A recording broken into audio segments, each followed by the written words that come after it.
ಇರಾನ್ಗೆ ಕೊನೆಯ ಎಚ್ಚರಿಕೆ ಕೊಟ್ಟ ಡೊನಾಲ್ಡ್ ಟ್ರಂಪ್. ಇಂದು ಒಂದು ರಾತ್ರಿ ಪ್ರಪಂಚದಲ್ಲಿ ಏನಾಗಲಿದೆ ಗೊತ್ತಾ?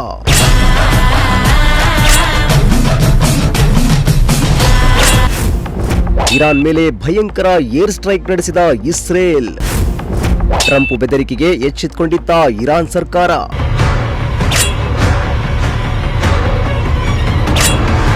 ಇರಾನ್ ದೇಶಕ್ಕೆ ಅಮೆರಿಕ ಅಧ್ಯಕ್ಷ ಡೊನಾಲ್ಡ್ ಟ್ರಂಪ್ ಕೊನೆಯ ಎಚ್ಚರಿಕೆಯನ್ನ ಕೊಟ್ಟಿದ್ದು, ಹಾರ್ಮುಜ್ ಜಲಸಂಧಿಯನ್ನ ಮುಕ್ತಿಗೊಳಿಸುವಂತೆ ಟ್ರಂಪ್ ಖಡಕ್ ವಾರ್ನಿಂಗ್ ಕೊಟ್ಟಿದ್ರು. ಅಲ್ಲದೆ ವಾರ್ನಿಂಗ್ಗೆ ಬಗ್ಗದಿದ್ದರೆ ಇಂದು ಒಂದು ರಾತ್ರಿಯಲ್ಲಿ ಇರಾನ್ ಅನ್ನ ಸರ್ವನಾಶ ಮಾಡುವುದಾಗಿ ಎಚ್ಚರಿಕೆಯನ್ನ ನೀಡಲಾಗಿತ್ತು. ಇದೀಗ ಎಚ್ಚರಿಕೆ ಬೆನ್ನಲ್ಲೇ ಇಂದು ಒಂದು ರಾತ್ರಿ ಇರಾನ್ ಮೇಲೆ ದಾಳಿ ಮಾಡಲು ಸಕಲ ಸಿದ್ಧತೆ ಮಾಡಿಕೊಳ್ತಾ ಇದ್ದು, ಇರಾನ್ ಮೇಲೆ ದಾಳಿ ನಡೆಸಲು ಕೆಲವೇ ಕ್ಷಣಗಳು ಬಾಕಿ ಉಳಿದಿದೆ.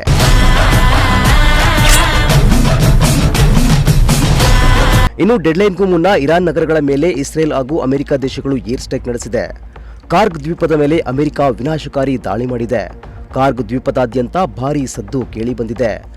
ಇತ್ತ ಇರಾನ್ನ ರೈಲ್ವೆ ಬ್ರಿಡ್ಜ್ ಮೇಲೆ ಇಸ್ರೇಲ್ ಭಯಾನಕ ದಾಳಿ ಮಾಡಿದ್ದು, ಕರಾಜ್ನಲ್ಲಿರುವ ರೈಲ್ವೆ ಬ್ರಿಡ್ಜ್ ಕೂಡ ನಾಶವಾಗಿದೆ.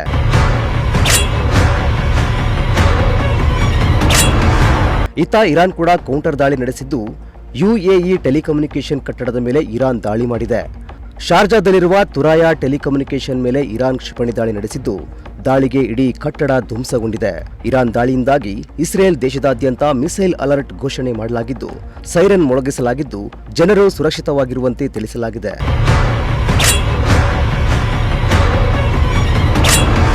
ಇನ್ನು ನಾಳೆ ಬೆಳಿಗ್ಗೆ 5:30ಕ್ಕೆ ಇರಾನ್ ಡೊನಾಲ್ಡ್ ಟ್ರಂಪ್ ಮುಹೂರ್ತ ಇಟ್ಟಿದ್ದು, ಅಷ್ಟರೊಳಗೆ ಶರಣಾಗದಿದ್ದರೆ ಭೀಕರ ದಾಳಿ ನಡೆಸಿ ಇಡೀ ಇರಾನ್ ಅನ್ನ ನಾಶ ಮಾಡುವುದಾಗಿ ಟ್ರಂಪ್ ಎಚ್ಚರಿಕೆ ಕೊಟ್ಟಿದ್ದಾರೆ. ಇಂದು ಇಡೀ ನಾಗರಿಕತೆಯೇ ಅಂತ್ಯವಾಗಲಿದೆ ಎಂದು ಇರಾನ್ಗೆ ಟ್ರಂಪ್ ಎಚ್ಚರಿಕೆ ಕೊಟ್ಟಿದ್ದಾರೆ. ಇರಾನ್ಗೆ ನೀಡಿದ 48 ಗಂಟೆಗಳ ಡೆಡ್ಲೈನ್ ಅಮೆರಿಕ ಕಾಲಮಾನ ಮಂಗಳವಾರ ರಾತ್ರಿ 8 ಗಂಟೆ ಅಂತ್ಯವಾಗಲಿರುವ ಹಿನ್ನೆಲೆಯಲ್ಲಿ ಟ್ರಂಪ್ ಕೊನೆಯ ಎಚ್ಚರಿಕೆ ಸಂದೇಶವನ್ನ ತಮ್ಮ ಟ್ರೂತ್ ಸಾಮಾಜಿಕ ಜಾಲತಾಣದಲ್ಲಿ ಪ್ರಕಟಿಸಿದ್ದಾರೆ.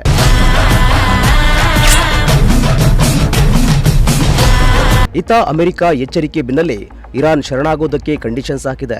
ಯುದ್ಧದಿಂದ ಸಾಕಷ್ಟು ಹಾನಿಯಾಗಿದ್ದು, ನಷ್ಟವನ್ನ ಅಮೆರಿಕ ಭರಿಸಬೇಕು ಸೇರಿ ನಾನಾ ಕಂಡೀಷನ್ಗಳನ್ನ ಇರಾನ್ ಅಧ್ಯಕ್ಷ ನೀಡಿದೆ. ಒಟ್ಟಲ್ಲಿ ಅಮೆರಿಕ ಇರಾನ್ ನಡುವೆ ನಿರ್ಣಾಯಕ ಯುದ್ಧ ಶುರುವಾಗುವ ಲಕ್ಷಣ ಇದ್ದು, ಇಂದು ರಾತ್ರಿ ಏನೆಲ್ಲ ಆಗಲಿದೆ ಅನ್ನೋದು ತೀವ್ರ ಕುತೂಹಲ ಮೂಡಿಸಿದೆ. Bureau report, Prajashakti TV, Tumakuru.